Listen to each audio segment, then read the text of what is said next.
চলতি সপ্তাহে প্রধানমন্ত্রী নরেন্দ্র মোদীর জনসভা আছে বারাসাতের কাছারি ময়দানে। সেজন্য রবিবার শুভ সময় দেখে মঞ্চ তৈরির কাজও শুরু হলো।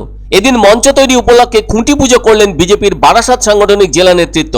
সে কারণে এদিন সকাল থেকেই দেখা গেল মেটাল ডিটেক্টর দিয়ে এবং স্নিফার ডগ ব্যবহার করে নিরাপত্তার দিকটি খতিয়ে দেখা হচ্ছে। তবে শুধু মঞ্চের এলাকায় নয়, এর পাশাপাশি আশেপাশের এলাকাও ঘুরে ঘুরে দেখলেন নিরাপত্তা কর্মীরা।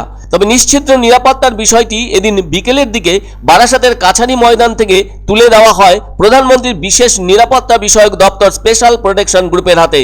সব মিলিয়ে প্রধানমন্ত্রীর তৃতীয় বঙ্গ সফরের অনুষ্ঠানকে সাফল্যমণ্ডিত করতে প্রবল উচ্ছ্বাস উদ্দীপনা রয়েছে বিজেপির রাজ্য এবং জেলার নেতা কর্মী ও সমর্থকদের মধ্যে।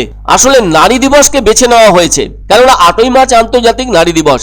এই নারী দিবসকে কেন্দ্র করে ওই জনসভার ক্ষেত্রে প্রধানমন্ত্রী কোনো চমক দেখাতে পারেন বলে অনেকের ধারণা। জানা গেছে ওই দিন সন্দেশখালী থেকে প্রচুর সংখ্যক নারীরা আসবেন প্রধানমন্ত্রীর জনসভা উপলক্ষে।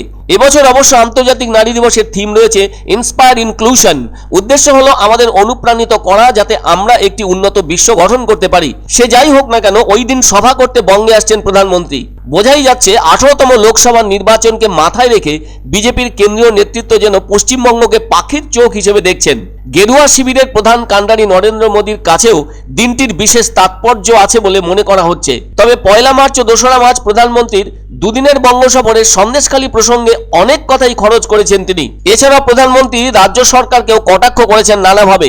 আবার সরকারি মঞ্চ থেকে উন্নয়নমূলক কাজের উদ্বোধনও করেছেন তিনি। জানা গেছে বারাসাতের পর নাকি প্রধানমন্ত্রীর উত্তরবঙ্গ সফরও আছে। নির্বাচনের দিনক্ষণ ঘোষণার আগে থেকেই যেন এই বাংলায় তিনি রাজনৈতিক নাড়া বাঁধতে আসছেন। তবে মোদীর ওই বঙ্গ সফর সম্পর্কে অদ্ভুতভাবে নিশ্চুপ থেকেছেন তৃণমূল সুপ্রিমো মমতা বন্দ্যোপাধ্যায়। তিনি বলেছেন এর জবাব দেবেন রাজনৈতিক সভার মঞ্চ থেকে। তাই বাংলার মানুষ বিজেপির হেভিওয়েট নেতা নরেন্দ্র মোদীর ঘন ঘন বাংলায় আসা এবং তার উন্নয়নমূলক ও রাজনৈতিক বক্তব্য শুনে চলেছেন। আবার ঠিক অপেক্ষায় আছেন মমতা ব্যানার্জির প্রত্যুত্তর শোনার জন্য। শনিবার আবার রাজ্যের ব্যাপারে দলের প্রার্থী ঘোষণা করা হয়েছে 20 জনের, যার মধ্যে উত্তরবঙ্গের 5 জন এবং বাকি 15 জন দক্ষিণবঙ্গের। এখনো আরো 22টি আসনের প্রার্থী ঘোষণা বাকি রয়েছে বিজেপির। সকলেই আশা করছেন নিশ্চয়ই কিছু প্রার্থীর ক্ষেত্রে চমক থাকার সম্ভাবনা রয়েছে দলের মধ্যে। দুদিনের বঙ্গ সফরে প্রধানমন্ত্রী নরেন্দ্র মোদী বলছেন এই রাজ্য থেকে 42টি আসনের মধ্যে 42টিতেই জয় আশা করছেন তারা। অন্যদিকে চলতি বছরের জানুয়ারিতে বঙ্গ সফরে এসে কেন্দ্রীয় স্বরাষ্ট্রমন্ত্রী অমিত শাহ বলেছিলেন বাংলা থেকে এবার 35টি আসন পাবে বিজেপি। সে তো সময় এলেই সবটা পরিষ্কার হবে। পশ্চিমবঙ্গের সমস্ত জায়গা থেকে, সমস্ত জেলা থেকে আমরা সব মহিলাদেরকে নিয়ে আসছি। এটা বিশেষ করে এটা মহিলাদের পার্টিসিপেশন, মহিলাদেরকে জুড়েই প্রোগ্রামটা হচ্ছে। পুরুষরা অনেক পেছনে থাকবে।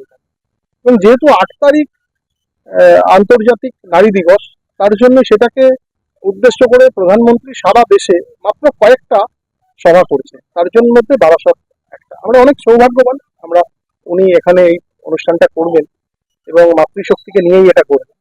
এবং সকাল 11টা সময় দেওয়া হয়েছে। সমস্ত জায়গা থেকে আমাদের মহিলারা আসবেন, মাতৃশক্তিরা আসবেন। এখানে আমাদের ট্রেনে আসা হচ্ছে, বেশ কিছু ট্রেন আমরা বারাসাত স্টেশনে নিয়ে আসবো। সেই ট্রেনের মাধ্যমে আমাদের মহিলারা, আমাদের মা বোনেরা সব এখানে পৌঁছাবেন। তারপর প্রধানমন্ত্রীর 11টা থেকে অনুষ্ঠান শুরু। এবং আমরা কিছু বিশেষ ব্যক্তিত্ব, বিশেষ কিছু মহিলা ব্যক্তিত্বকে আমরা এখানে উপস্থিত করব।